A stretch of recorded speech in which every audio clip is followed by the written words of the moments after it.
Hello friends, good morning, जय जगन्नाथ। मु चिन्नु आपण मानक स्वागत करुच्चे आपण मानक प्रिय channel daily lifestyle RC blogger को। एठी मु धनिया भाजी दउची आ मु मसला घरे ही तैयारी करे सेति धनिया भाजी नउचे। धनिया हल्का भाजी नहींचे लो फ्लेम रे, तापर भाजी नेबी जीरा। मु सब बेले धनिया गुंड, जीरा गुंड आ लंका गुंड मु घरे ही तैयारी करथाय। तो ये जीरा मु भाजी नउची, देखो हल्का हल्का भाजी नउचे। मु बेसी डीप भाजिले भल लागिबनी, पोड़ा पोड़ा लगे से हल्का भाजी नौचे लो फ्लेम रे। तो ये जीरा भजा भी हो जाइए। एबे हमें गैस को ऑफ कर नवा, तापर जीरा को ओल्हे नवा गोटे प्लेट रे, जाकि ठंडा हवाई देदबा। आ भल भाव ठंडा हो गला पर आम ताको ग्राइंड कर नवा। तो गैस ऑफ करके मुझे कड़ाई रे दे दउची लंका गुड़ाक, कहीं लंका गुड़ाक नरम हो जाइए, टिके टाण हो गले भल भाव टिके माने टाण हो गले ताको आम ग्राइंड कर नवा। तो गैस मु बंद कर देछि। चलते एबे जिबा बुलिया पे।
तो यहाँ आम रिटर्न फेरी आसु बुलाबुली सारिकी आम भाविलु जे मझे टे टाइम मिलला तो चलो चाइना बजार जावा।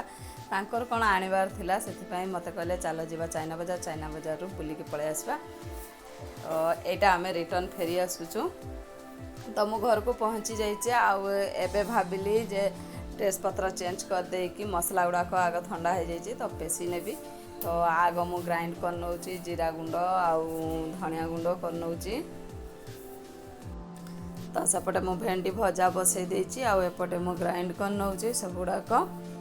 तो ये जीरा गुंड हो जाइए। जीरा गुंड कला परे भी गरम हो जाए, ग्राइंडिंग कला परे माने गुंड पाउडर किछि भी बनैले गरम हो जाए, से ताकू मध्य टिके ठंडा करिया पय दबा। आउ एठी धनिया को भी मु ग्राइंड कर नौची।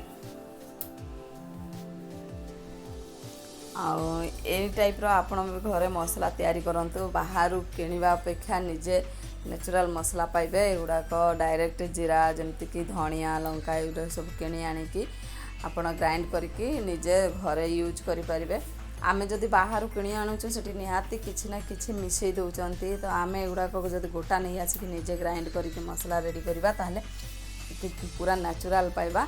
तो ये मु लंका गुंड सहित टिके रंग लंका मिसई दूसरी, जोटा कि मोर कलर भी आसो आउ राग भी हम।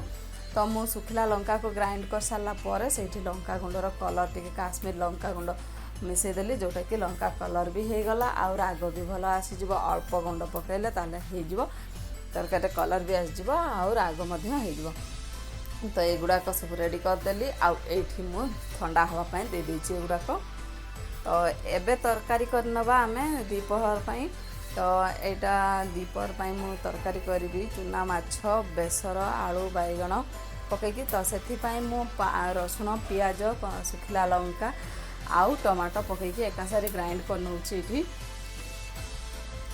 तो तापर आम मसला भाजवा आरंभ करवा। तो सेठी मु सोरिष दौची कहीं जोटा कि बेसर देकी कले माने सोरिष दवापाई पड़ो। आउ सोरिष देकी मुझे पेस्ट बन नेली। यहाँ पेस्ट मोर रेडी हो जाइए। एबे आमे भाजी नवा कड़ाई गरम करके तेल देदेबा। आउ मसला को भल भाव भाजी नवा। तो ये मु तेल गरम करके मसला को दे देउची भल भाव भाजी नेबी। ये तो यही तरकारी बहुत टेस्ट लगे। आलू बैगण आउ ता सहित चूना माछ बड़ माछ नुह यहाँ चूना माछ जोटा कि छोट छोट माछ। तो सही देदेली मसला देदेली हलदी तापर दे देउची मु ये सॉरी लुण स्वाद अनुसार लुण दे दूची कहीं मुझे लंका गुंड देविनी कहीं सुखिला लंका मुझे पेस्ट कर नहीं थी। तो सेपटे मसला भाजी हवा भितर मोर भात हो जाइए। भात गड़े नौची से भितर। तो भात को गड़े नहीं सारापर पुणी थे मसला को देखा। आम लो फ्लेम रे मसला को बसैबा ना मसला पुड़ीज आ टेस्ट आसबनी बिल्कुल भी। यहाँ मसला रेडी हो आसला धीरे धीरे देखो। तो ये चूना माछ गाँ मानकर मैक्सिमम मिली थाए। आठी से कौटू पाइले मु जानी किंतु से पाइले जमती से धरिकी पलि आसते ये चूना माछ। तो मुझे बैगण फाइगण काटी नौची। प्रथम बैगण काटी नी मु मसला को आग भाजी नेली।